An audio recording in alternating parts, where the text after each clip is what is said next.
Before we get into today's episode, I want to let you know about a source of powerful free resources to help you as a parent or grandparent get equipped to invest in the faith of the next generation. Our Next Gen website has been designed to help empower you to navigate tough issues with the young people in your life. At Next Gen, you'll find articles, entertainment reviews from a Christian perspective, parenting stories, helpful parenting guides, and even answers to the tough questions. All these resources are free as you engage on the front line of raising the next generation for Jesus. So why not register today at premierinsight.org/resources to receive free resources from NextGen. That's premierinsight.org/resources. And now it's time for today's podcast.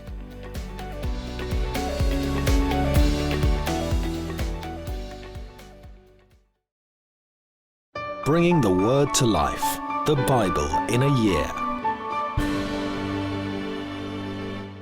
Deuteronomy chapter 26.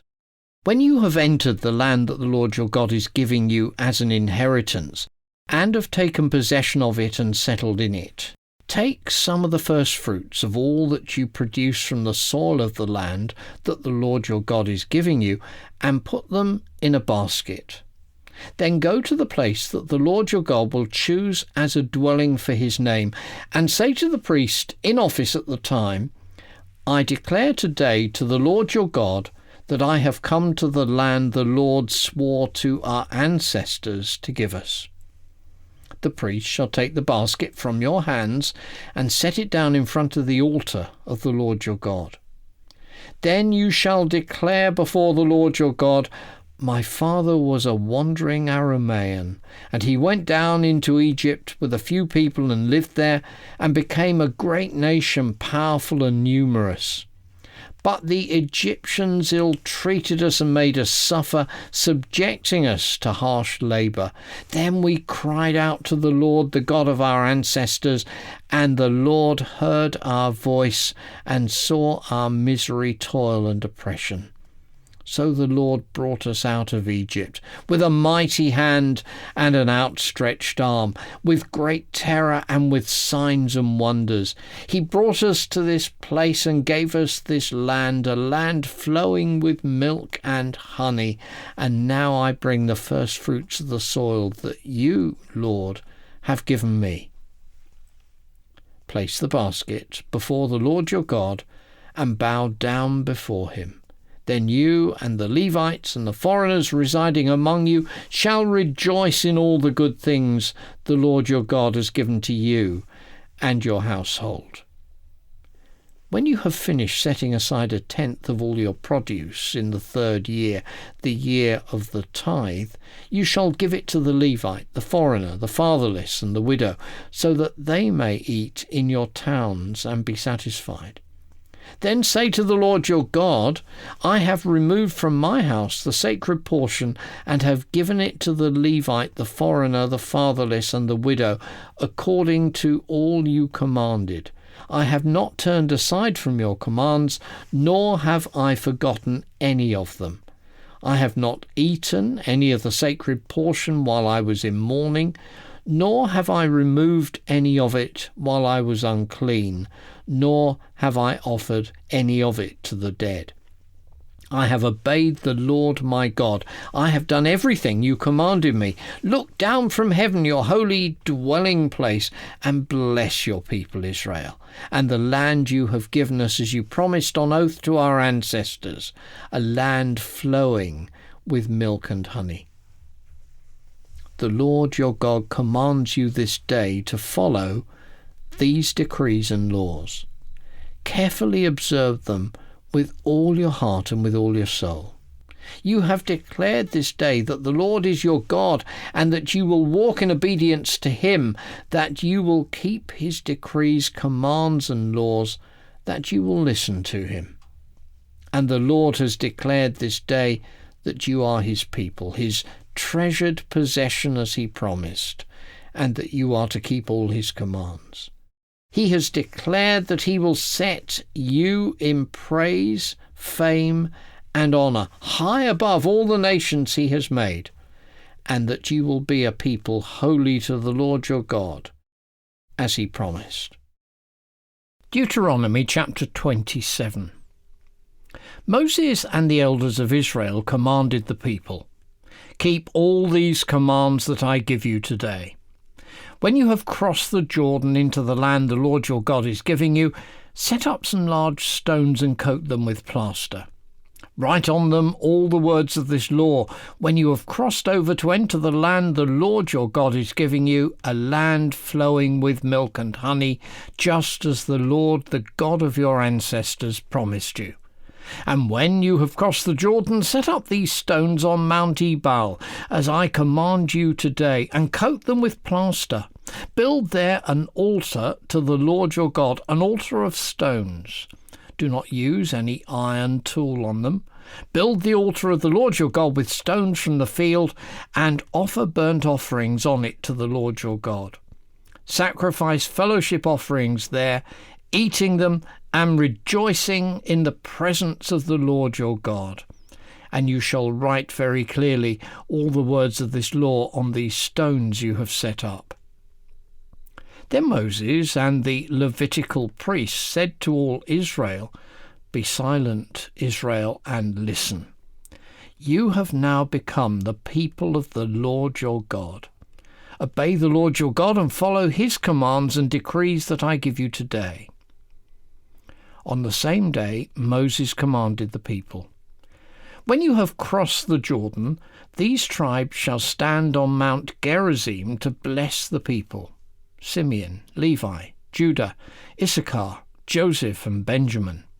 And these tribes shall stand on Mount Ebal to pronounce curses: Reuben, Gad, Asher, Zebulun, Dan, and Naphtali. The Levites shall recite to all the people of Israel in a loud voice, 'Cursed is anyone who makes an idol, a thing detestable to the Lord, the work of skilled hands, and sets it up in secret.' Then all the people shall say, 'Amen.' Cursed is anyone who dishonours their father or mother." Then all the people shall say, "Amen." "Cursed is anyone who moves their neighbour's boundary stone."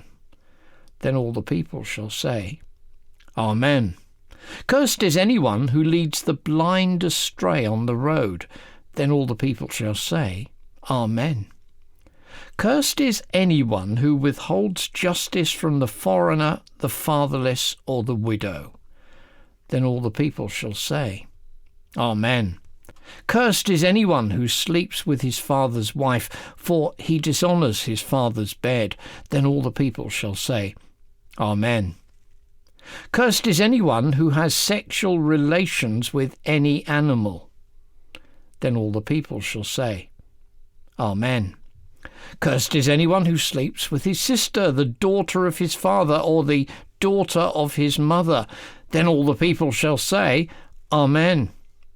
"Cursed is anyone who sleeps with his mother-in-law." Then all the people shall say, "Amen." "Cursed is anyone who kills their neighbour secretly." Then all the people shall say, "Amen." "Cursed is anyone who accepts a bribe to kill an innocent person."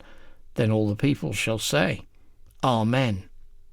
"Cursed is anyone who does not uphold the words of this law by carrying them out." Then all the people shall say, "Amen." Psalm 19. The heavens declare the glory of God. The skies proclaim the work of his hands. Day after day they pour forth speech. Night after night they reveal knowledge. They have no speech. They use no words. No sound is heard from them. Yet their voice goes out into all the earth, their words to the ends of the world. In the heavens God has pitched a tent for the sun. It is like a bridegroom coming out of his chamber, like a champion rejoicing to run his course. It rises at one end of the heavens. It makes its circuit to the other. Nothing is deprived of its warmth. The law of the Lord is perfect, refreshing the soul. The statutes of the Lord are trustworthy, making wise the simple. The precepts of the Lord are right, giving joy to the heart. The commands of the Lord are radiant, giving light to the eyes. The fear of the Lord is pure, enduring forever. The decrees of the Lord are firm, and all of them are righteous. They are more precious than gold, than much pure gold. They are sweeter than honey from the honeycomb.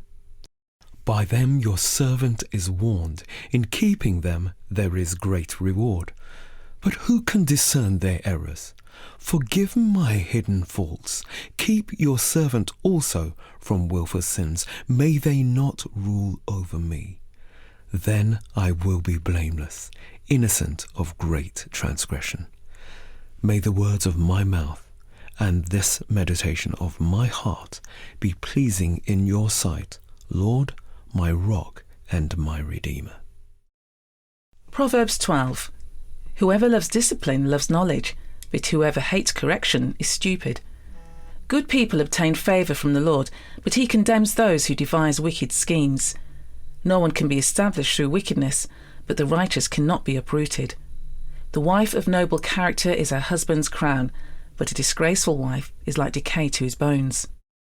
The plans of the righteous are just, but the advice of the wicked is deceitful. The words of the wicked lie in wait for blood, but the speech of the upright rescues them. The wicked are overthrown and are no more, but the house of the righteous stands firm. A person is praised according to their prudence, and the one with a warped mind is despised. Better to be a nobody and yet have a servant than pretend to be somebody and have no food. The righteous care for the needs of their animals, but the kindest acts of the wicked are cruel. Those who work their land will have abundant food, but those who chase fantasies have no sense. The wicked desire the stronghold of evildoers, but the root of the righteous endures. Evildoers are trapped by their sinful talk, and so the innocent escape trouble. From the fruit of their lips people are filled with good things, and the work of their hands brings them reward. The way of the fool seems right to them, but the wise listen to advice. Fools show their annoyance at once, but the prudent overlook an insult. An honest witness tells the truth, but a false witness tells lies. The words of the restless pierce like swords, but the tongue of the wise brings healing. Truthful lips endure forever, but a lying tongue lasts only for a moment. Deceit is in the hearts of those who plot evil, but those who promote peace have joy. No harm overtakes the righteous, but the wicked will have their fill of trouble. The Lord detests lying lips, but he delights in the people who are trustworthy. Prudent keep their knowledge to themselves, but a fool's heart blurts out folly. Diligent hands will rule, but laziness ends in forced labour. Anxiety weighs down the heart, but a kind word cheers it up. The righteous choose their friends carefully, but the way of the wicked leads them astray. The lazy do not roast any game, but the diligent feed on the riches of the hunt. In the way of the righteous there is life. Along that path is immortality. For more resources to help you bring the word to life, go to premier.org.uk/Bible. This reading has been taken from the NIV Bible Biblica and is published by Hodder and Stoughton.